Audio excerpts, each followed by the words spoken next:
คุณผู้ชมเข้าสู่เที่ยงบันเทิงทอล์กนะครับ สวัสดีค่ะ สวัสดีน้องทั้งสองคนด้วยนะ น้องน้ำหนึ่งแล้วก็น้องเนยนั่นเองนะครับ วันนี้ต้องบอกว่ารายการของเราลุกเป็นไฟแน่นอนนะครับ ค่ะ เพราะว่าเราได้ความฮอตของสองสาว นักแสดงจากซีรีส์โซ่รักอัคคณีนะครับ แอบตื่นเต้นนะพี่แชมป์พี่ ครับผม เจอสาวสวยเข้าไปนี่คือหลุดเลย นี่น้องน้ำหนึ่งนะครับ น้องน้ำหนึ่งมิลินกับน้องเนยการทีรานะครับหรือว่าพี่ไฟกับน้องกะเพรา ใช่ ไหมครับทีมงานแอบกระซิบมาตั้งแต่ต้นรายการเลย อย่าเพิ่งตีกันนะ อุ๊ย เห็น EP 1 ออนแอร์ไปเมื่อเสาร์ที่ผ่านมาตีกันตั้งแต่ต้นเลยใช่ไหม ใส่กันยับเลย วันนี้อย่าเพิ่งใส่กันนะ เราตีกันแค่ในซีรีส์ แล้วตอกย้ำความปังด้วย EP แรกคุณผู้ชม 2.5 นะครับเรตติ้งปังมาก ๆ 2.5 เกินคาดมากค่ะ เสาร์นี้ต้องเอาให้มากกว่า 2.5 ไปเลย อุ้ย ฝากดู พี่ๆค่ะ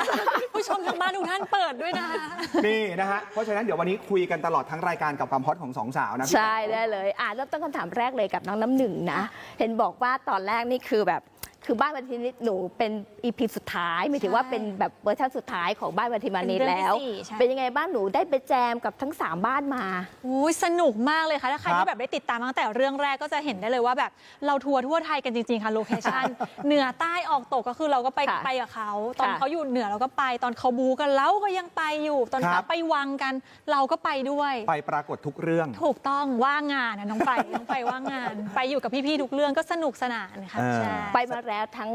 ทั่วประเทศไทยเลย ใช่ค่ะททเข้าได้นะ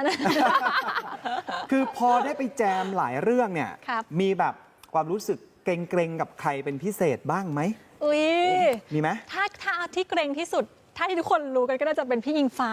พี่อิงฟ้า ใช่ คือ ทำไมอะ ด้วยความที่เขาเป็นพี่โตใช่ไหมคะ เรา ครับ รู้สึกว่าอายุเราก็ห่างกันอะไรเงี้ย เรารู้สึกว่า อุ๊ย นั่นพี่อิงฟ้าวราหะเลยนะแบบเขาแบบซูเปอร์สตาร์เมืองไทยอะไรอย่างเงี้ยค่ะเราด้วยความที่ในเรื่องอ่ะ เราก็ต้องเกรงเขาอยู่แล้ว เพราะเขาจะเป็นพี่ที่มีความเนียบ ครับ ใช่เพราะในเราก็เลยจะมีความเกรงนิดหน่อยแต่พี่อิงฟ้าน่ารักค่ะคือตัวจริงๆพี่อิงฟ้าไม่ได้มีอะไรเลยเป็นคนน่ารักแล้วก็ตลกแล้วก็ให้คำแนะนำน้องๆเนี่ยนักแสดงในกองได้ดีมากๆ คือเราเกรงไปเองตอนแรกไงแบบไปเกรงเอง แต่พอได้รู้จักกันก็น่ารักค่ะ แล้วพอเจอกับพี่อิงฟ้าได้แบบไปบอกเขาไหมพี่หนูเกรงมากหนูกลัวพี่เหมือนกันนะ แล้วเราผ่านจุดนั้นมายังไงอ่ะ ก็มีได้คุยกันเหมือนกันค่ะ แต่ด้วยความที่พี่อิงฟ้าเขาก็จะมีความแบบชวนคุย ก็จะได้ไอซ์เบรกกันอะไรอย่างเงี้ยค่ะก็แบบว่าพอได้เข้าซีนเข้าฉากด้วยกันหรือเวลามีซีนอินโพรไวส์อะไรเงี้ยเรารู้สึก ครั ว่า บ อุ้ยพี่อิงฟ้าส่งให้เราดีมากเราก็เข้าขากันได้ดีมากรวมถึงพี่ๆน้องๆคนอื่นๆด้วยอะไรเงี้ย แต่มีอยู่คนหนึ่งครับ ค่ะ พี่แป๋ว ใคร ไม่ต้องปรับตัวเยอะ ฟรีนใช่ไหม พี่ลมใช่ไหม พี่ลม เห็นบอกว่า ใช่ โบ๊ะบะมากเลย คู่หู จังหวะ เลย คือไม่ต้องเตรียมกันเลยทุกอย่างมันแบบธรรมชาติมาก ใช่เหมือนพี่น้องคานตามกันออกมาเลยล่ะ ๆ ยังไงอธิบายให้ฟังหน่อย คือด้วยความที่เรากับฟินอายุใกล้กัน ครั ค่ะ บ แล้วก็น่าจะเขาเรียกอะไรทางมุก หรือฟีดหน้าโซเชียลเราน่าจะเสพสิ่งเดียวกัน รู้ทางกัน รู้ทางกันเวลาเราอยู่ในซีนแล้วเราต้องเป็นอิมพรไวส์คือเราไม่มีการเตรียมมุกกันก่อนเลย ครับ จะมีการแบบเธอพูดมาฉันรับนะ เธอเซ็ตฉันตบนะอะไรอย่างนี้ใช่ น่ารัก มาถึงน้องเนยบ้างเนอะ ครับ คือในเรื่องคือต้องกะกันมากๆเลย แต่โดยจริงแล้วหนูเหมือน energy หนูจะแบบเบาๆเนอะต้องบูสต์ energy ขนาดไหนบ้างกับการรับบทนี้ โหสำหรับเรื่องนี้หนูเหมือนแบบใช้ energy ทั้งชีวิตของหนูมา ที่ผ่านมาเลย ทั้งชีวิตเลยเหรอ คือหนูรู้สึกว่ามันยากตอนแรกหนูคิดว่าพี่ฟิวบอกเคยเกลียดใครไหม ครับ หนูก็พยายามแบบเต็มที่แล้วแบบตะคอกแบบว่าเหมือนขึ้นเสียงแต่ว่าพอมันออกมา มันก็ยังดูเหมือนแบบไม่โกรธ ไม่เกลียด ยังดูไม่สามารถชนะไฟได้อะ ครั ค่ะ บ แล้วคือในเรื่องอ่ะเราจะต้องเถียงหรือทำไงก็ได้ให้ชนะเขาให้ได้ ให้เราดูเป็นคนชนะ ทีเนี้ยพี่ฟิวก็จะคอยบิ้วตลอดว่าเนยมันไม่ได้ อันนี้มันยังไม่ได้มันต้องแรงอีก มันยังไม่ชนะ อันนี้มันดูแพ้อยู่อะไรเงี้ยเหมือนหนูจะแรก ๆ พอยังไม่เข้าใจอะค่ะ อืม ก็จะต้องแบบเหมือนบิ้วตัวเองเยอะแล้วก็ต้องใช้การบิ้วจากแบบพี่ๆรอบข้างด้วย แต่ ต้องให้คนอื่นช่วย ใช่ แต่ EP 1หนูก็ปังนะ หนูก็สู้ได้นะ โอ้อันนั้นคือคุยกับพี่ฟิวหลายรอบมาก ฟิลกิตติศักดิ์ก็คือพุ่มกับ ใช่ คุยว่ายังไงบ้าง คือพี่ฟิวบอกว่าคือไฟอะเขาจะมาแบบว่าเป็นแบบแนวแบบเนี้ยมาตั้งแต่เรื่องของพี่ดินพี่น้ำพี่ล ครับ มใช่ไหมคะคือเขาจะมาเป็นคาแรคเตอร์แบบเนี้ยแบบจี๊ดจ๊าดมาอยู่แล้ว แล้วเขารู้สึกว่าเพราะเรื่องของไฟอะเขาอยากได้ตัวกะเพราที่เหมือนมาสามารถมาแบบปราบไฟได้อะมาเอาชนะไฟได้ เพราะตอนนี้มันยังไม่มีเงี้ย แสดงว่า power จริง ๆ ของกะเพรามันต้องสูงกว่าไฟด้วยไหม ถึงจะเอาเขาอยู่ คือหนูว่ารู้สึกว่าถ้าเราเข้ากับแบบพ่อไฟหรือ ครับ ว่าพี่เดือนอะไรเงี้ยเราจะเป็น ปกติเลยค่ะอ่อนหวานแบบคุยปกติ แต่ว่าพอเข้ากับไฟปุ๊บอะเราจะเหมือนเป็นอีกคนนึงเล อ๋ ย อ เราจะสู้แบบสู้ด้วยแบบคำพูด สู้ด้วยแบบน้ำเสียงอะไรอย่างเงี้ย ซึ่งไอ้คำว่าสู้ในที่เนี้ยทุกคนใช้คำว่าเหมือนเขาไม่ถูกกันตั้งแต่เล็กแต่น้อยยังไงก็ไม่รู้นะเหมือนเป็นคู่กัดคู่ปรับกันมาใช่ไหมฮะ ใช่ค่ะ ด้วยความที่เราก็สนิทกันเดบิวต์มาพร้อมกัน 9 ปีในชีวิตจริง ค่ะ กับการถ่ายทำซีรีส์เรื่องนี้ เราสามารถใช้คำว่าเหมือนได้เปรียบไหมมันแบบไอ้ฉากบางฉากที่มันยากๆ มันก็น่าจะผ่านไปได้ง่ายๆไหมเพราะว่ารู้จักกันมานานแล้วอะ คิดว่าค่ะด้วยความที่เป็นฉากตีกันอะถ้าเกิดว่าเราไม่เคยรู้จักกันมาก่อนเราน่าจะมีความเกรงกัน ครับ มีความเกรงใจมีความเกรงกันแต่พอเราเป็นเพื่อนกันมานานใช่ไหมคะมันก็แบบถ่ายทำได้โฟล์มากขึ้นแล้วพี่ผู้กำกับกับพี่ผู้ช่วยก็บอกว่าโหฉากตีกันนี่มันมาก แต่ฉากรักกันนี่ต้องปรับจูนกันหน่อยนะ ตาแข็งอะ ตา ตา แข็ง อ่อนโยนลง คือ มา คือมันต้องเตรียมกันไหมอะเวลาเราจะแบบลงโลเคชั่นจริง ถ่ายทำจริงตอนแบบที่มันต้องทะเลาะกันตีกันเนี่ย ไม่มีเตรียม ไม่เตรียม ค่ะแต่ก็จะ ค่ะ เป็นในบทแบบมา ใช่ ต่อซ้อมไดอะล็อกกัน อ๋อ แล้วก็ดูว่า energy มันเป็นยังไง แล้วพี่ฟิลต้องการให้ซีนนี้มันไปในทิศทางไหนอะไรอย่างเงี้ยใช่ ไม่ได้เตรียมนะทุกคนทุกอย่างคือของจริงหน้างานหน้าฉากหน้าเซตนะฮะเพราะฉะนั้นเดี๋ยวขออนุญาตนะ เอาฉากที่แฟนๆหลายคนเนี่ยเขาบอกว่าชอบจังเลยเวลาคู่นี้ปะทะกัน ค่ะ เดี๋ยวลองดูพร้อมกันหน่อยนะ ได้เลย ลองดู ค่ะ พร้อมกันนะฮะคุณผู้ชมครับ ถ้าฉันได้เป็นนายหญิงที่เนี่ย ฉันก็จะได้ใหญ่กว่าคุณไงฉันขอเตือนเธอไว้ก่อนนะ ถ้าคิดจะจับพ่อฉันอะเธออยู่ไม่เป็นสุขแน่ โอ๊ยกลัวจังเลยค่ะ ยัยหนูเท่าเท่าเรียกแม่สิลูก จะได้ชินไหนเรียกแม่สิ โอ้โห เรียกแม่สิลูก เดี๋ยวนะ เอาความรู้สึกของพี่แชมป์นะ ค่ะ มันมีความยียวนกวนเหมือนกันนะ ใช่ไหม ใช่ มันดูแล้วมันจะได้ความรู้สึกประมาณนี้ใช่ไหม ใช่ นี่คือไม่ได้เตรียมนะ เพราะฉะนั้นวันนี้สดๆในรายการ ผมก็ไม่เตรียมนะ ผมขออนุญาตสวมบทเป็นผู้กำกับนะ มาแล้ว ขอเล่นให้เราดูแบบสดๆหน่อยได้ไหมฮะ ตรงนี้เลยใช่ไหมคะ โอเคไหม อ่ะหนูขอขุด ขอคุณเอารวบรวมพลังลมปานขึ้นมาก่อน เอา energy เค เข้า รื่อง มา ดื่ ก่ ม อน ชูกำลังได้ไหม เพราะฉะนั้นเดี๋ยวขอสวมบทนะ เอาฉากนี้เลยนะ โอเค เดี๋ยว ค่ะ 5 4 3 แอคชั่นจัดเต็มเลยนะ โอเคค่ะ อ้าว ลองดูนะ ทีมงานนะ 5 4 3 2 แอคชั่น ถ้าฉันได้เป็นนายอย่างที่เนี่ย ฉันก็จะได้ใหญ่กว่าคุณไง คุณฟ้าย ฉันขอเตือนเธอไว้ก่อนนะ ถ้าเธอคิดจะจับพ่อฉันแล้วเธออยู่ไม่เป็นสุขแน่ โอ๊ยกลัวจังเลย กลัวจังเลยค่ะ ยัยหนูจะเผา เรียกแม่สิลูก จะได้ชิน ไหนเรียก โอ้ แม่ โหทุกคนอยากให้ได้เห็นมุมนี้ ผมได้เห็นอีกเวอร์ชันหนึ่งของน้องเนย หรือว่าหนูกะเพราในเรื่องเนี่ยแหมกวนมากๆ คือหลายคนบอกดูไปแล้วก็หยิกหน้าตักไปมันหมั่นเคี้ยวยังไงก็ไม่รู้ มันเคี้ยวกับมันไส้ มันเคี้ยว น่ารัก น่ารัก แล้วพี่ไฟเขาก็แบบพลังก็ส่งอินเนอร์ออกมา ใช่ นะ เสียงนี่คือนำมาเลยนะ จริงเห็นบอกว่าฉากแรกที่เปิดตัวไปฉากแว้นมอเตอร์ไซค์ อ๋อใช่ค่ะ โอ้ฉากนั้นนี่คือแบบ คือฮามากชุดเป๊ะปังมากเลยเสื้อที่ใส่ชุดที่ใส่เป็นยังไงบ้างฉากนั้นเมื่อก่อนเป็นไงบ้าง คอสตูมเลิศเลยล่ะค่ะ เป็นเสื้อส้มเป็นนี่เป็นเสื้อส้มถือหม จ วก ริ กัน ง น็อก คอสตูมแบบเลิศมาก ใช่ นี่นายน้อยไฟ ก็เป็นอะไรใหม่ๆค่ะ ตอนที่เราแบบได้รับบีมมาว่าเดี๋ยวเราจะเปิดตัวด้วยซีนนี้นะ ตอนแร ค ก รับ เราบอกว่าจะเปิดตัวด้วยซีนแข่งรถเราก็นึกถึงพี่พระเอก อ่า เปิดประตูรถซุปเปอร์คาร์ลงมาเสยผมนี่เท่ๆอ่ะ จัดไป ไม่ใช่ อ้าวไม่ใช่ภาพในหัวไม่เหมือนกันนี่นา ก็เลยมาเป็นซีนนี้เราก็รู้สึกว่าภาพมันออกมาจะเป็นยังไงนะ แต่พอ ครับ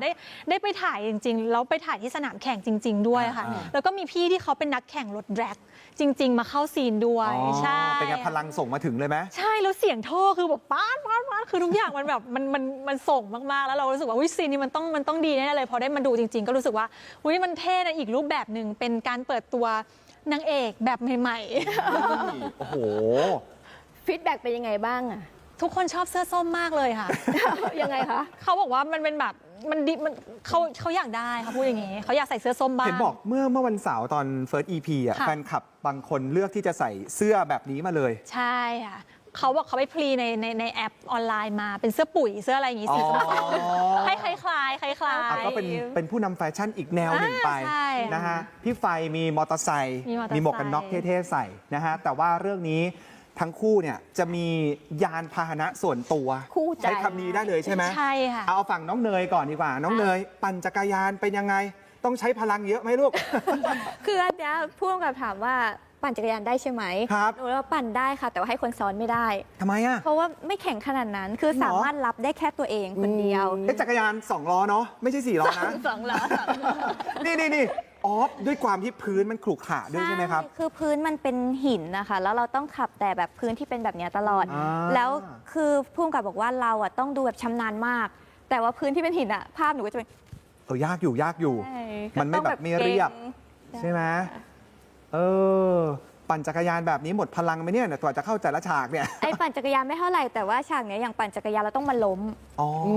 เหมือนต้องแบบพลิกจักรยานให้ล้ม อ่า อะไรอย่างเงี้ยค่ะ อ่า ก็ซ้อมอยู่แต่ว่าพี่เขาก็มีซัพพอร์ตมีทุกอย่างให้ ครับเพราะฉะนั้นจักรยานก็ถือว่าเป็นอีกหนึ่งเรื่องที่ดูดพลังงานน้องเนยเหมือนกันใช่ไหม ทุกอย่างเหมือนดูพลั ใช่ ง ไหมส่วนฝั่งของ น้ำหนึ่ง น้องน้ำหนึ่งนะ ค่ะ ขับกระบะคันใหญ่เลยอ่ะ ใช่ อันี้ขับจริง ๆ ด้วยใช่ไหม ขับจริง ๆ ค่ะ แต่ว่าจะมีอย่างซีนเนี่ยที่เป็นซีนต้องปาดอะอาจจะต้อ ค ง รับ ให้พี่ผู้ช่วยมาขับเพราะว่ามันอันตราย อ๋อ จะมีอยู่ประมาณ2-3ซีนที่พี่เขาจะขับให้แต่ที่เหลือทั้งเรื่องก็คือขับเองหมดเลย แล้วก็เรื่องเราแบบไม่ได้มี CG ในการใช้ในการขับรถก็คือต้องแบบขับเองพูดไดอะล็อกเอง แล้วก็แบบพี่เขาก็สลับกล้องในรถเอาอะไรอย่างเงี้ย แล้ว ใช่ ยากไหมครับ ขับรถกระบะคันใหญ่ขนาดนี้ ยากมากคือหนูอะขับรถได้อยู่แล้วใช่ปะคะแต่ว่าก็จะเป็นคันเล็กๆ แบบที่เราขับกันปกติอะไรเงี้ยแต่นี่พอเป็นรถกระบะเราไม่ค่อยคุ้นเท้าคุ้นมืออะไรเงี้ย อ่า แล้วก็บางทีเขาด้วยความเป็นไฟเขาต้องกระฟัดกระเฟียดต้องขับแบบมุทะลุอะไรเงี้ยมันก็เลยจะยากนิดนึงแล้วต้องขับไปด้วยท่องบทไปด้วยเอ้าทางก็เป็นหลุมเป็นบ่อในเมืองอีกอะไรเงี้ยใช่แต่ก็ผ่านไปได้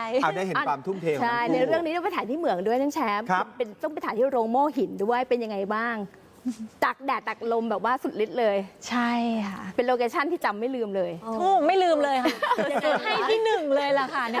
น้องเนยก่อนน้องเนยเนี่ย โหไม่ต้องบิวไม่ต้องอะไรเลย เรารู้สึกว่าเนี่ยคือฉันอยู่ที่เหมืองมันก็คือเหมืองจริง ค ๆ รับ แต่ว่ามันทำให้เราแบบสัมผัสบรรยากาศทุกอย่างทั้งความร้อนทั้งฝุ่นรองเท้าหนูสีขาวค่ะ หนูเข้าไปแป๊บเดียวรองเท้าหนูกลายเป็นสีดำเลย อ่า เดี๋ยวเห็นน่าจะเห็นจากตอนเสาร์นี้แบบ ครั ร บ องเท้ากลายเป็นสีไม่ใช่สีขาวแล้วอ่ะ อ่า เพราะแบบทุกอย่างมันจริงมากมันคือของจริง ๆ เลยล่ะแล้วมันทำให้เราแบบเล่นแล้วก็อินด้วย อืม แบบร้อนจริงเพราะมันต้องมีความหงุดหงิดอะไรอย่างเงี้ยค่ะ อืม หนูว่าพอสถานที่แบบเลิศมากด้วยมันก็ส่งให้เราแบบ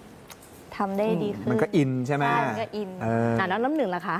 น้ำหนึ่งก็คือถ้าเกิดใครได้เห็นซีนในเหมือง ครับ ทุกซีนคือเสียงขึ้นจมูก ทำไม เพราะว่าภูมิแพ้ขึ้น อ๋อ เพราะว่าฝุ่นมัน ฝุ่นมัน เยอะ เยอะ มากจริง ๆ ค่ะ คือตอนแรกที่เราตื่นมาแล้วเรามาถึงเหมืองแล้วเฮ้ยอันนี้หมอกลงหรืออะไร แต่รถที่จอดอยู่ทุกคันคือเป็นสีเดียวกันคือเป็นสีฝุ่นเราก็เลยแบบโหเราแบบได้มาโลเคชันจริงๆ แต่ด้วยความที่ความยิ่งใหญ่ของเหมืองอะค่ะก็เข้าใจเลยว่าทำไมเราถึงต้องมาที่นี่ เพราะว่ามันยิ่งใหญ่จริง ๆ แล้วมันสมจริงมากจริง ๆ เพื่อภาพที่แบบคุณผู้ชมทางช่อง7ทุกคนจะได้รับชมด้วย เห็นบอกกลับบ้านไปนี่สระผมยากเลยใช่ไหม เหนียวเลยอะ ผมเป็นสีขาว เป็นสีขาว แบบนั้นเลยใช่ไหม เป็นเซตทรงมาเลยใช่ค่ะ เพราะฉะนั้นเนี่ยแต่ละฉากมันยากมากๆนะคุณผู้ชมอยากให้ติดตามกันทั้งสองคนทุ่มเทมากๆ เพราะฉะนั้นเวลาไปตากแดดตากลมตากฝนมันต้องบูสต์ energy ใช่ นะสองคนนี้เขามีเคล็ดลับนะครับคุณผู้ชม อย่างน้องน้ำหนึ่งเนี่ยขาดน้ำหวานไม่ได้เป็นสายหวาน ส่วนน้องเนยขาดนัวโซเดียมไม่ได้เลย ใช่ ยังไงอธิบายให้ฟังหน่อย อ่ะของ เอาน้ำหวานก่อนก็ได้ น้ำหวาน อ่ะ น้ำหวานของน้ำ มี ห เม นึ่ง นูประจำในกองไหม จะเป็นนี่เลยค่ะเมนูหรูๆเลย อ่า โอเลี้ยง โอเลี้ยงเหร โอ อ เลี้ยงเลย คือ โอ้ แบบว่าจะเป็นเมนูที่แม่สวัสดิ์จะต้องชงให้กินบ่อยๆ แล้วก็บางทีอีกอันหนึ่งก็คือจะเป็นน้ำแดงผสมเครื่องดื่มชูกำลัง โอ้ คืออย่างนั้นเลย คือบูตเอเนอร์จีอย่างนั้นเลยค่ะ เพราะว่า อันนี้แบบบูสต์ความฮาร์ดคอร์ของเราคือในนามของไฟหรือว่านามของน้ำหนึ่ง ทั้งน้ำหนึ่งแล้วก็ไฟด้วย ไม่ให้ล่วงไปซะก่อนอะไรอย่างเงี้ยค่ะใช่เพราะเราต้องถ่ายกันแบบว่าตั้งแต่เช้ายันเย็นแล้วโลเคชั่นเราส่วนใหญ่เป็น outdoor ครับ แล้วอากาศที่เราถ่ายเนี่ยตอนนั้นคือเป็นช่วงหน้าร้อนของไทยอะ อ๋อ ประเทศไทยเราก็ร้อนแบบร้อนและร้อนมาก เพ ใช่ไหม ราะฉะนั้นเครื่องดื่มช่วยเราได้ ร้อนแล้วร้อนมากใช่ เอาฝั่งนี้น้ำหวานพอจะเข้าใจนะคุณผู้ชมหลายคนเวลาร้อนก็เลือกที่จะดื่ม อันนี้ น้ำ ไม่เข้าใจ แต่อันนั้นคืออะไรอะสายนัวมันคืออะไรครับ คือหนูอ่ะน้ำหวานไม่ค่อยเอาขึ้นเหมือน ไม่เอาอยู่ ขึ้น เอาไม่อยู่ ใช่ไม่ค่อยขึ้น แต่ว่าพวกความเค็มแบบปลาร้า เหรอ อะไรเงี้ยจะแบบบูสต์หนูแบบหนูจะแฮปปี้มากเลย โอ้ แล้วอันทีนะที่นั่นอ่ะเขามีปลาร้าแต่ว่าเขาไม่กล้าแบบว่าให้เรากินเพราะเขากลัวว่าแบบเวลาท้องเสียหรือว่าอากาศมันร้อนใช่ไหม ครั คะ บ เราจะถ่ายต่อไม่ได้หนูก็เลยแบบขอแบบให้แม่สวัสดิ์เหมือนกันว่าวิหนูอยากกินแบบตำมะม่วงใส่แบบผงชูรสน้ำปลาอะไรพวกพริกอะไรอย่างเงี้ยแบบอยากได้มากตอน นี่ฟังไปกลืนน้ำลายตามแล้วนะ ใช่คือตอนแรกๆก็เดินไปขอ เออ สักพักหนึ่งพอแบบเขาเริ่มเห็น energy แล้วมาเองเลย ถ้วยมาเองเลยว่า อ๋อ มีเตรียมรอแล้ว แสดงว่าเห็นว่าได้ผล ใช่ จัดมาเลยยำมะม่วง ใช่ แสดงว่าแฟนคลับหนูก็ต้องแบบเสิร์ฟเมนูนี้ให้หนูบ้าง วิไม่ค่อยค่ะ ถ้าสมมติว่าปกติถ้าแบบเวลาไปทำงานแล้วเขาจะมีแบบอย่างฟู้ดซับอะไรเงี้ย ครับ เขาจะเน้นเป็นอาหารสุขภาพ เพราะว่าเหมือนเห็นหนูออกกำลังกายเขาจะเน้นเป็นแบบนั้นมีคำนวณแบบโปรตีนคาร์บอะไรให้เรียบร้อย แต่ว่าอันเนี้ย energy แบบหมด ครับ หมดมากจริง แอบถามฝั่งนี้เคยชิมเมนูยำมะม่วงของเขาบ้างไหม เคยค่ะ คือ โอเคไหม มันจะเป็นเมนูประจำของที่กองโฟเอลิเมนต์เลย อ๋อเหรอ ใช่ คือแบบว่าสาวๆนะผู้หญิงเวลาอยู่กับโซเดียมเวลาอยู่กับของนัวคือแม่คือเตรียมมะม่วงมาแล้ว อ่า พี่ยิงฟ้า ครับ พี่ยิงฟ้าคือขนมะม่วงมาเองเลย เอาเหรอ ใช่พี่ยิงฟ้าคือขนมะม่วงมาไว้ที่แม่สวัสดิ์เลย อ๋อกินแล้วมันตื่นใช่ไหม กินแล้ว ค มั รั น บ ตื่นแบบความเปรี้ยวๆเค็มๆนัวๆอะไรอย่างเงี้ย มาถึงถามรุ่นใหญ่บ้างพี่เต๋าสมชายเห็นบอกว่าทั้งคู่นี่คือเข้าฉากทีไรก็เกรงกลัว แล้วก็รู้สึกว่าแบบจะเข้าหายังไงดี แป๊บนึงนะพอพูดปุ๊บทำไมฝั่งนี้เหมือนบอกตัวเรามากมันคืออะไรอ่ะ ทำไมแบบอาการปฏิกิริยาตอบส เขาเป็น นอง คุณ แบบ พ่อเราไม่ใช่หรอในเรื่องอ่ะ แต่เราเป็นลูกที่ไม่ค่อยน่ารักเท่าไหร่ในซีน อ๋อ ต้องฟาดฟันพี่ ต้อง เต๋า ไป ตลอ ต้ ด องไปตวาดแวดใส่พี่เต๋านี่อย่างตอนอีพีแรกนี่ตบไหล่เลย เหรอ ตบไหล่พี่เต๋าเลย อ๋อคุณพ่อเหมือนเพื่อน คุณพ่อเหมือนเพื่อนแล้วตอนที่ซ้อมกันหนูอยู่อย่างนี้เลยอีอย่างนี้แค่นี้ แต่ว่าเขาบอกว่าแต่พี่เต๋าน่ารักมากบอกมาเลยเอามาเลยได้เลยเหมือน แต่หนูก็สู้พี่เต๋าตลอดนะในฉากอ่ะ ผ่านการบิวมาแล้วค่ะ ผ่านการบิวจากพุ่มกับแล้วก็ความใจดีของพี่เต๋ามาแล้วใช่ อันนี้ฝั่งนี้ไม่ใช่ลูกนะ แต่ว่า ครับ เขาฉากบ่อยด้วยกับพี่เต๋าเป็นยังไงบ้าง ตอนแรกเกรงค่ะอุ๊ยเสียงแหบเลยเกรง ตอนแรกเกรงมาก เพราะแบบหนูเป็นคนเกรงเรื่องการแสดงอยู่แล้วแล้ว ค่ะ ทีเนี้ยเราก็ลนไปหมดเลย พูดผิดพูดถูกไปหมด ทีนี้พี่เต๋าก็จะแบบไม่เป็นไรแบบว่าใจเย็นๆอะไรเงี้ยพอหลังจากเข้าจากนี้เรื่อยๆรู้สึกว่าเฮ้ยพี่เต๋าแบบเขามีพลังงานมี energy ที่เรารู้สึกว่าเขาเหมือนเป็นพ่อเราด้วย ค่ะ ค่ะเขาดูอบอุ่นมากแล้วเขาก็ใจดีมากทำให้เราไม่เกรงเลยเรา ครับ รู้สึกแบบแบบสนุกมากแล้วการแบบส่งให้เราอ่ะเขาเหมือนช่วยเราด้วยซ้ำมาช่วยเราเยอะมากให้เราผ่านซีนนั้นไปได้ แต่เวลาผ่อนคลายเนาะ ใช่ นะก็ต้องยอมรับว่าทั้งสองคนสำหรับโซ่รักอัคดีเนี่ยเป็นซีรีส์เรื่องแรก งานแสดงเรื่องแรกของทั้งคู่ถูกไหม ค่ะ เออ จริงจัง แบบจริงจังอ่ะเพราะก่อนในนี้ก็เดบิวต์เป็นศิลปินถูกไหมครับ รู้จักกันมา 9 ปี แล้วย้อนไปเมื่อวันเสาร์ที่ผ่านมาหน่อย กับ First EP แรกเป็นยังไงครับ วินาทีที่เราได้เจอกับแฟนคลับ ดูซีรีส์พร้อม ๆ กัน เห็นบอกมันมีโมเมนต์น้ำตาแตก ยังไง เล่าให้ฟังหน่อยวันนั้นความรู้สึกของเราฮะน้องเนยครับ คือหรือว่ารู้สึกว่าเวลาที่จะพูดถึงแฟนคลับอ่ะมันยากมากเลย เพราะว่ายิ่งเป็นวันที่สำคัญหรือเป็นวันที่เขารอคอยอ่ะหนูรู้สึกว่ามันจะออกมาเสมอแล้วเวลาออกมาเราจะพูดไม่ค่อยรู้เรื่องเลยบอกว่าอยากขอบคุณเขามากขอบคุณที่เขาแบบยังยืนอยู่ข้างๆเราตรงนี้ แบบมันหลายปีมาแล้วด้วยเนาะที่เขาแบบยังอยู่ข้างๆตรงนี้แล้วคอยจะสนับสนุนเราเสมอทุกครั้งที่เรามีโอกาส ครับ เขาจะแบบคอยมาอยู่ข้างๆตลอดเลยอะค่ะแล้วก็อยากขอบคุณแบบว่า ทุกคนที่อาจจะเข้ามาใหม่เพิ่งเข้ามารู้จักกันว่าแบบขอบคุณจริง ๆ ที่เปิดโอกาสให้เราได้รู้จักกันให้เราได้เรียนรู้กันค่ะ อ้าวฝั่งน้องน้ำหนึ่งล่ะครับ ค่ะ วันนั้นเป็นยังไง ก็น้ำตาแตกเหมือนกันนะคะก็รู้สึกดีใจมันเป็นความรู้สึกตื้นตันมากกว่ามั้งคะด้วยความที่พอเราผ่านการถ่ายทำซีรีส์มาแล้วมันแต่ละซีนแต่ละฉากที่เราถ่ายทำไปมันค่อนข้างใช้พลังเยอะเราก็เหนื่อยมากอะไรเงี้ยแต่ว่าทุกการเหนื่อยของเราทุกครั้งที่เราไปออกกองเลยคือเราจะได้กำลังใจจากเขาแบบเต็มกระบุงในการที่แบบออกไปถ่ายทำหรือว่าตั้งแต่แรกที่เรารู้จักกันมาคือเขาจะเป็นคนที่คอยให้กำลังใจเราเสมอแล้วก็เรารู้สึกว่าเราอยากจะเป็นคนที่ดีขึ้น เรารู้สึกว่าเราอยากจะมีผลงานที่ดีให้พวกเขาได้แบบว่าได้รับชมได้ติดตามอะไรเงี้ยให้สมกับที่เขาคอยสนับสนุนเราอย่างดีมาโดยตลอดแบบ จนตอนนี้9จะ10 ปีแล้วค่ะมันเป็นระยะเวลาที่นานมากๆจนเราไม่รู้ว่าถ้าเราเป็นแฟนคลับเราจะตามใครได้นานขนาดนี้หรือเปล่า มันเลยเป็นความรู้สึกตื้นตันแล้วก็ดีใจที่วันนี้ผลงานที่เขารอคอยด้วย แล้วก็เป็นผลงานที่เราก็รู้สึกภาคภูมิใจด้วยพวกเขาจะได้เห็นแล้ววันนี้อะไรอย่างเงี้ย ครับ เห็นบอกว่าแฟนคลับซาบซึ้งน้ำตาไหลน้ำตาร่วงกันเลย ใช่อะ นะเพราะว่า 9 ปีที่เขาก็แบบให้กำลังใจเรามา แล้วพอวันนี้เหมือนแบบเห็นความสำเร็จของเราทั้งคู่นะฮะเพราะฉะนั้นแฟนๆที่ดูรายการของเราอยู่ตอนนี้นะ เชิญชวนนะ ถ้าคุณจะแคปเป็นภาพจะลงเป็นคลิปนะฮะอย่าลืมติดแฮชแท็กนะครับเที่ยงบันเทิงทอล์ก X น้ำหนึ่งเนยให้เราด้วยนะช่วยดันเทรนให้กันหน่อยนะฮะเพราะฉะนั้นเบรกแรกเดี๋ยวจะให้ทั้งคู่ทิ้งท้ายฝากซีรีส์นะครับเป็นเวอร์ชั่นของพี่ไฟกับน้องกะเพราหน่อยเอาใครเริ่มก่อน น้องก็ เอาน้องกะเพราเริ่มก่อนเหรอเอาไง อาจจะ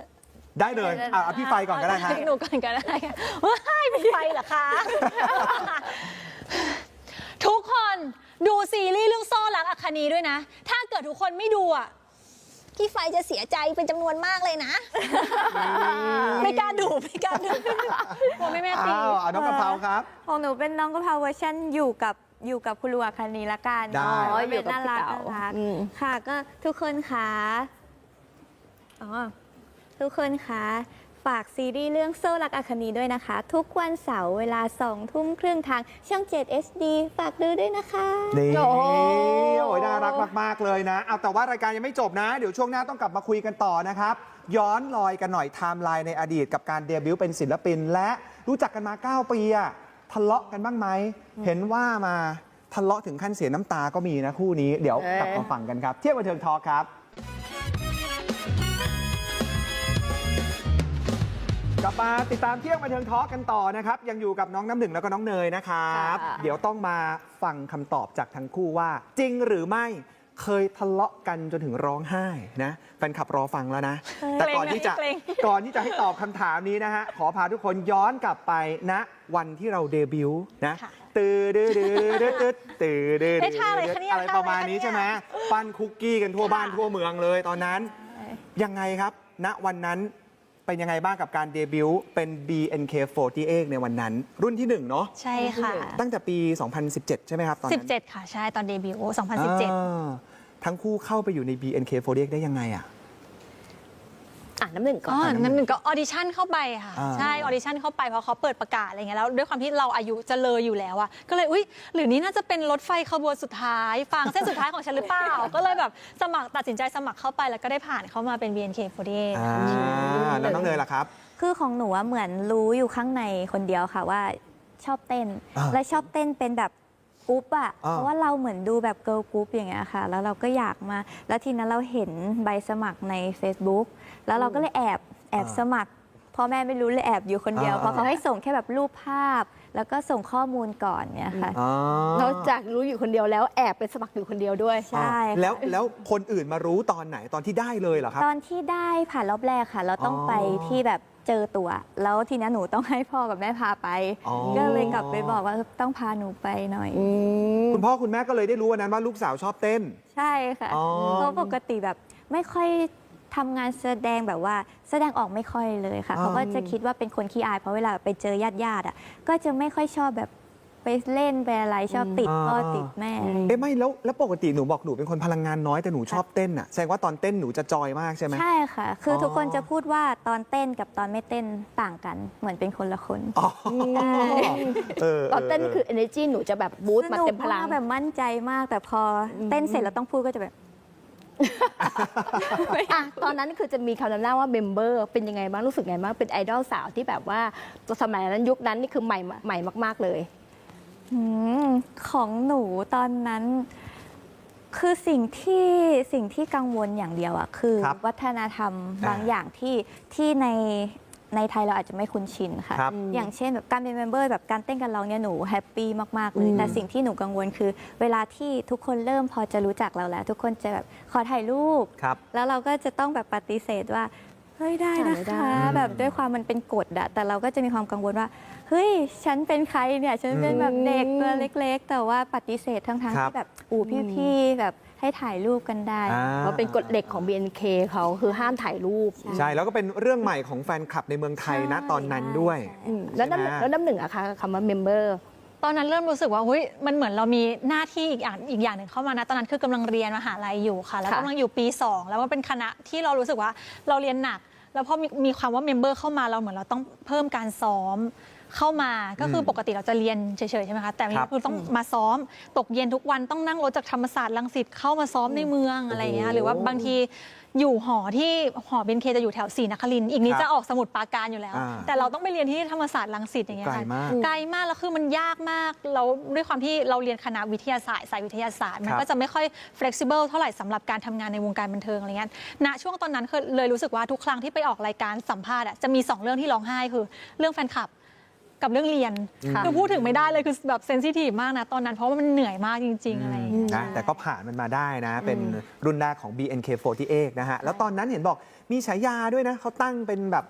เอา น่ารัก น้องสัตว์เลี้ยงน่ารัก อย่างฝั่งนี้ก็คือเป็นพี่หมีเหรอครับ คุณหมี ใช่ ฝั่งนู้นเป็นคุณอบหรือว่าคุณกบ ใช่มัน ชื่อ น่ารัก ชื่อนี้ ไห มัน คะ มาจากไหน ต อะ อนแรกหนูอ่ะบอกแฟนคลับว่าทำไมล่ะทำไม ทำไมถึงเป็นกบ จากเนยถึงเป็นกบ บอกว่ามันคือตัวการ์ตูนอบสีเขียวอะ อ๋อ ค่ะ ตาโตๆ ที่เป็น หน่อย ตา ไหม โตๆแล้วหนูแบบว่าตาโต เออหนูตาโตใช่ใช่ เขาก็เลยอยาก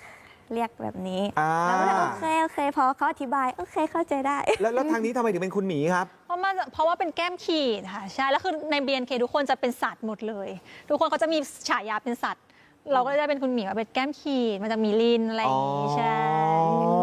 นอกจากฉายาของแต่ละคนแล้ว ค่ะ มีแก๊งด้วยนะคุณผู้ชมตั้งใจฟังชื่อแก๊งนะฮะ ชาราลายชาราก็คือเหมือนสูงอายุใช่ไหม ถูก ชาราลายมันคือแก๊งอะไรครับ มันคือแก๊งผู้สูงอายุในวงนั่นแหละค่ะ ใช้คำว่าสูงอายุเลยเหรอ ใช่ค่ะ เพราะว่าเราเป็นแก๊งที่แบบพี่โตสุดในวง ถ้าแก๊งเด็กเขาจะเรียกว่ากุมารลาย โอ้ จริงๆใจเราอะอยู่นั่นแหละ ใจเรากุมารลายแหละ แต่ว่าอายุและหน้าเราในชราลาย แล้วมี ใช่ สมาชิกหลายคนไหมตอนนั้น ตอนนั้นมี 5 คนนี่เลยค่ะ ใครบ้างครับ มีออนตาหวานพี่แก้วค่ะ อ่ามี มีอีก3 คนแล้วก็พวกเราอีกรวมกันเป็น 5 คนค่ะใช่เป็นแก๊งที่แบบอายุไล่เรียกกันแล้วเวลาเราคุยกันปรึกษากันเราจะเข้าใจกัน อ๋อ ใช่ด้วยความที่ BNK เรนอายุคือห่างมาก น้องอายุเล็กสุดตอนนั้นคือ อืม 13 เราพี่โตสุดคือ 22 มันเลยแบบค่อนข้างห่างมากๆใน ครับ วง ก็อย่างที่เราบอกไปเมื่อสักครู่นี้เหมือนเป็นแบบรถด่วนขบวนสุดท้ายเหมือนกันใช่ไหมที่เราจะต้องกระโดดขึ้นให้ทันใช่ไห พ ม วกเราก็กระโดดขึ้นมาด้วยกั แล้ น วทุกคนรู้ไหมครับว่า เวลาออดิชั่นเนี่ยน้องน้ำหนึ่งเนี่ยเขามีการเลือกเพลงออดิชั่นที่แปลกมากๆ ณวันนั้นวันที่เราไปออดิชั่นเพลงอะไร ฮิปโปนั่นเองค่ะ ฮิปโปยังไง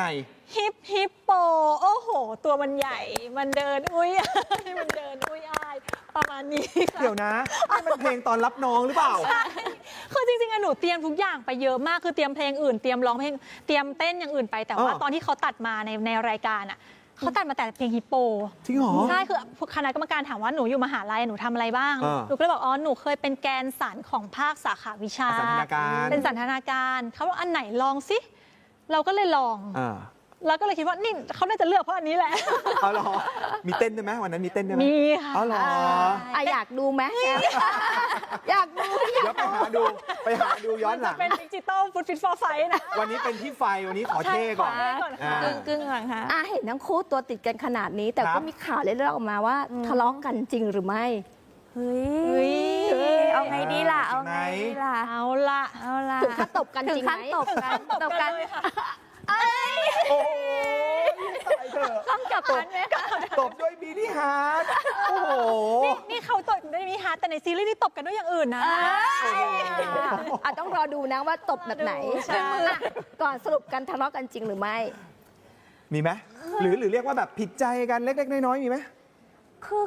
คิดว่าขอเคลียร์ตรงนี้เลย เคลียร์เลยน้อง หนู เน อะ ย รู้สึกว่าเราอะไม่เคยมีเรื่องหรือประเด็นอะไรที่ทะเลาะกันเลยหรือว่า ครับ หรือผิดใจกัน อันนี้ในความรู้สึกหนูนะ อืม ไม่เคยมีประเด็นอะไรแบบนั้นเลยค่ะ หรือแม้กระทั่งแบบขึ้นเสียงใส่กัน หรือพูดจาไม่ดีใส่กัน ครับ หรือแบบกระแนะกระแหนกันไม่เคยมีเลย อืม แต่ว่ามันจะมีเป็นฟิลที่แบบอะไรหลายคนอาจจะเห็นแฟนคลับอาจจะเห็นตั้งแต่อยู่ในวงแล้ว มันจะมีความแบบวันนี้มันจะคุยกันไหม อ๋อลุ้นเหรอ วันนี้เป็นยังไง วันนี้แบบเวลาถ้าสมมติเราเล่นกันปุ๊บ อ่า เขาจะยามเพื่อนฮักกันนะเนาะ อ๋อ ฟิลเราจะมีเหมือนฟิลแบบงอนมันบางทีแบบมันก็เหมือนงอนบางทีเราก็คิดว่าเอ้ยเราฉันไม่ได้งอนนะ แต่ว่าเอ้าก็เธอไม่ทักฉันนี่แล้วเงียบมันเหมือนแบบบางทีเราแบบชนกันหน่อยความแบบอินโทรเวิร์ดด้วย ครับ นะคะ อันนี้น้ำห แต่ นึ่ง นี่ กำลั ใน ง มุมหนูนะในมุมหนูนะในฝั่งในมุม อ่ะ ประมวลผลอยู่ประมวลผลอยู่ ของหนึ่งมีเรื่องขมวดเอาไม่ใช่ อยากฟัง จั่วหัวก็คือคล้ายๆกันคือส่วนใหญ่จะเป็นความหนูว่าเราสองคนจะเป็นคนที่คิดมาก อ่า แล้วก็จะมีความแบบว่ามีความเป็นตัวของตัวเองสูงอะไรเงี้ยแล้วบางทีมันก็จะมีความไม่เข้าใจกันมันก็แล้วเราอ่ะจริงๆเราคุยดีฟทอกันบ่อยเป็นดีฟทอกันบ่อยเหมือนจะทะเลาะกันแต่ก็ไม่ได้ทะเลาะกันก็คือดีฟทอกันแบบคุยกันปกตินะใช่ถึงความไม่เข้าใจอะไรบางอย่างของพวกเราอะไรเงี้ยซึ่งมันก็เป็นอย่างนี้มา10 ปี เดี๋ยวเข้าใจเดี๋ยวไม่เข้าใจเดี๋ยวดีฟทอใหม่เดี๋ยวเข้าใจเดี๋ยวไม่เข้าใจเดี๋ยวดีฟทอใหม่ซึ่งสุดท้ายมันก็คืออยู่กันมาจนถึงทุกวันนี้อะไร ค เงี้ย รับ แต่ไม่เคยทะเลาะกันแบบซีเรียสจริงจังไม่มี ไม่เคย นะเอาถือว่าวันนี้พาร์ทเนอร์เขาได้เปิดใจนะฮะเคลียร์ชัดในรายการเที่ยวบันเทิงทอล์กไปแล้วนะครับเพราะฉะนั้นมาฉลองความปัง EP แรกสำหรับโซ่รักอัคนีกันหน่อยนะฮะวันนี้เรามีช่อดอกไม้นะครับมาร่วมแสดงความยินดีกับทั้งคู่ด้วยนี่นะครับจากทางช่อง 7 HD นะครับ ขอบคุณ นี่ ค่ะ ยินดีด้วยนะครับ ขอบ คุณ นี่ เน ค ยว าม ค่ะ ปังนะฮะ เพราะฉะนั้นเดี๋ยววันเสาร์นี้นะครับ EP 2 ทุกคนห้ามพลาดเด็ดขาดกับโซ่รักอัคดีนะฮะ 2 ทุ่มครึ่งเป็นต้นไปผ่านทางหน้าจอช่อง 7 HD กด 35 มาทำให้มันปังกว่าเดิมนะ อุ๊ย ตอนแรกว่าปังแล้วตอนที่ 2 ต้องปังกว่าเดิมนะฮะ จะมีช่อดอกไม้ใหม่ไหมคะ ถ้าเกิด เอา ว่ามันรู้อ่ะ เอาเลย เดี๋ยวมาอีกนะ ไม่ถ้าปังอีกมา เดี๋ยวมาอีกนะรับปากแล้ว ฉ นะ ลองเรต เพราะฉะนั้น ติ้งฉลองเรตติ้ง5ไปเลย เอาฝากทั้งคู่ด้วยนะครับ เดี๋ยวลากันไปพร้อมกันเลยนะฮะ ติดตามกันเสาร์นี้ 2 ทุ่มครึ่งกับโซ่รักอัคดีนะครับ แล้วก็เที่ยงบันเทิงทอล์กเจอกันใหม่สัปดาห์หน้า วันนี้เราทั้ง 4 คนลาไปก่อน สวัสดีครับ สวัสดี สวัสดีค่ะ